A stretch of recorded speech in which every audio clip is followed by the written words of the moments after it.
Hello and welcome back to the channel. I'm Loudguns, and in today's episode we're going to be taking a look at hover bikes and the new Gravlev technology which has come in with 3.16. As you may have picked up from some of my videos around IAE and from my videos covering what ships you can buy in game, I was already quite a big fan of the hover bikes, but this is a decided improvement, so I'm really looking forward to this coming in the new patch. One of the big criticisms of hover bikes and ground vehicles more generally is that there's not too much gameplay built around them. There's obviously not racing just yet. However, that said, if you can get together with a group of mates, there's nothing to stop you having your own race. So at the end of this video, we're going to pit 2 of the Dragonflies versus 2 of the Noxes to try and crown a champion of the hover bikes. And if you're keen to get involved with that sort of thing, feel free to come and hit us up on Discord. The link is just in the video description down below. Also, just before we get into it, if you happen to be a new player, looking at these videos to see if Star Citizen's for you. If you do decide to pull the trigger and create an account, then just make sure you use somebody's referral code. I've flashed mine up on screen at the moment, but like I always say, it doesn't have to be mine at all. Just make sure you get that extra starting cash. And I think it's worth flagging, just as we go into a new patch cycle, it might be worth just waiting until 3.16 comes out. Quite often at the start of new patch cycles, there's some sort of additional giveaway from CIG for people who use a referral code, like a little ship or something. So just make sure you maybe hang on and see if there's one of those. If you caught the recent episode of ISC, you will have seen this feature on hoverbikes, with lead vehicle programmer David Coulson talking us through the quick fixes he was able to make to Gravlev. So clearly this is a bit of a passion project for David, and I've heard a few grumblings about developers focusing on more pressing tasks rather than going off on tangents, but honestly passion is what we need in my opinion. You want to encourage people to work on stuff like this if it grips them, and let's face it, all these features need to get done anyway, so where's the harm?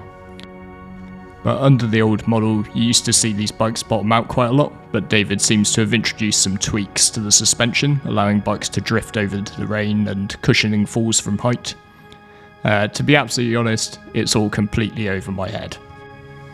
What I do know though, is it is fun. So I grew up playing games like Star Wars Pod Racer and F-Zero X on the N64. And while my Twitch skills aren't what they used to be, screeching across the dunes and down through the canyons of Daymar really does take me back to those moments.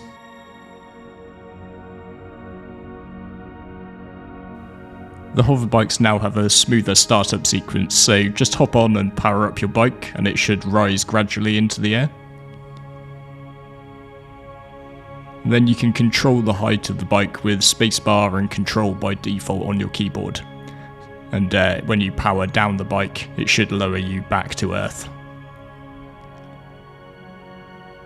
Admittedly, maybe need a little bit more work on the Nox for that bit.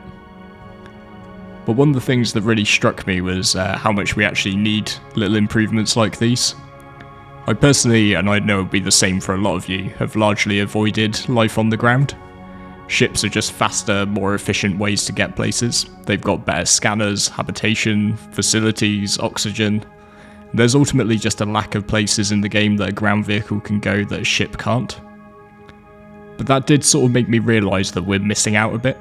So one of the first moments that I realised Star Citizen was the game for me was taking a Cutlass Black down to Ariel and just opening the back ramp to be greeted by the Moon Vista.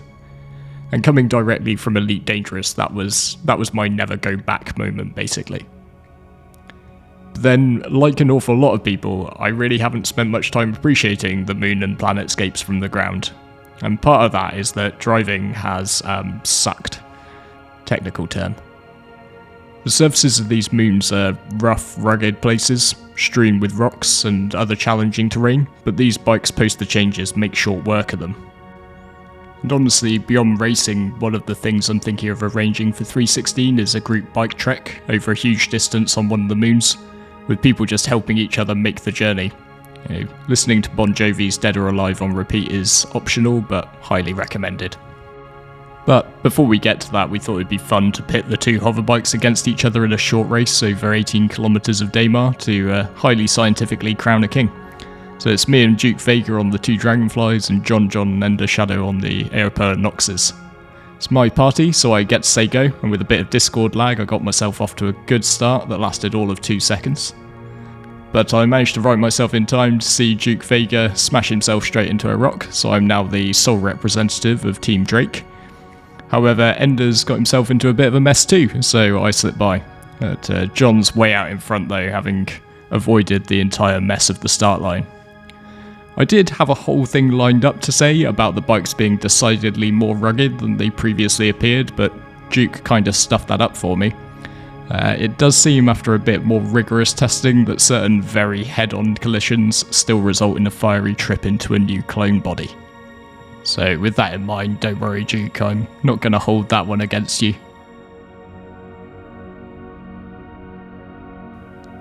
And one of the big decisions you have to make, as well as what route you're going to take over sort of rugged terrain like this, is how low you're willing to go. So basically the lower down you leave yourself to the ground, the more speed your bike's going to be able to pick up. You can sort of raise yourself off and sacrifice a bit of speed, but it's also going to stop you clipping as much of the terrain.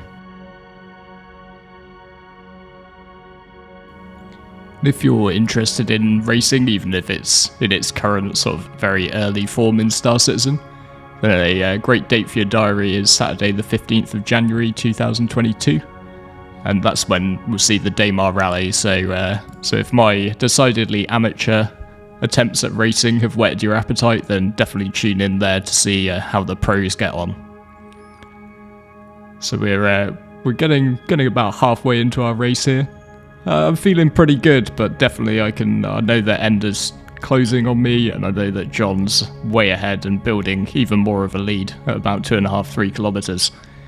The Noxes are definitely the faster option, but that said, on a Dragonfly you've got arguably sort of a more stable platform, and you've got the added benefit that if you want to, you can bring a friend along to ride Tailgunner for you. That said, I don't know how much of a legitimate racing tactic it is to have one of your mates shoot anybody who's coming up behind you.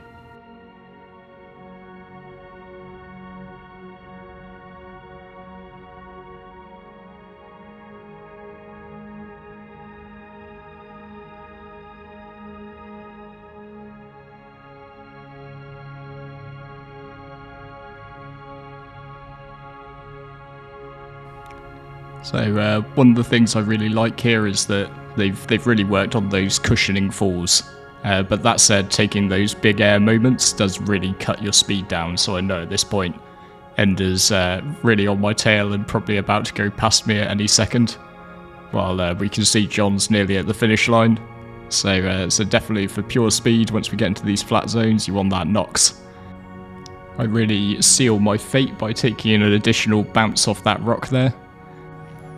But you know, when you're all the way at the back and you're on the slower of the bikes, it's probably a good time to just start enjoying the views.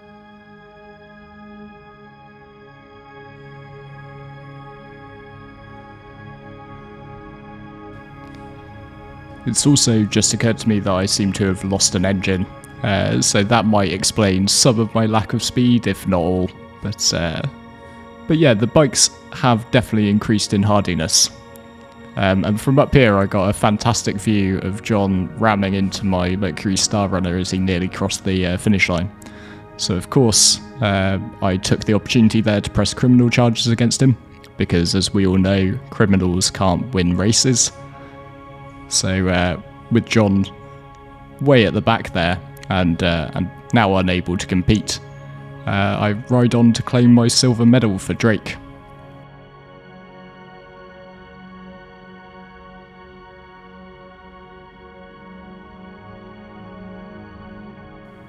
So thank you very much to Duke, Ender and John for participating in that race and helping us crown the Nox as the speediest of the speedy bikes.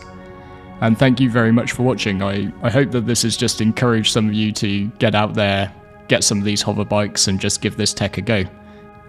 Don't get me wrong, I really enjoy the core loops in Star Citizen, love my mining and my bounty hunting. But it's sometimes just getting out and doing some of these things with your friends which really open you up to sort of what Star Citizen could be, because sort of it's got a fantastic amount of depth even at this very early stage. And the fact that it could eventually turn into this sandbox with, all sorts of ground exploration, racing, as well as pew-pew, mining, salvage, is really sort of what sells it to me as an experience. So if you did enjoy the episode, then please consider hitting the like button, the subscribe button, and leave me a comment just to say what you're looking forward to in 3.16, or if you're really enjoying these Gravlev changes as much as I did.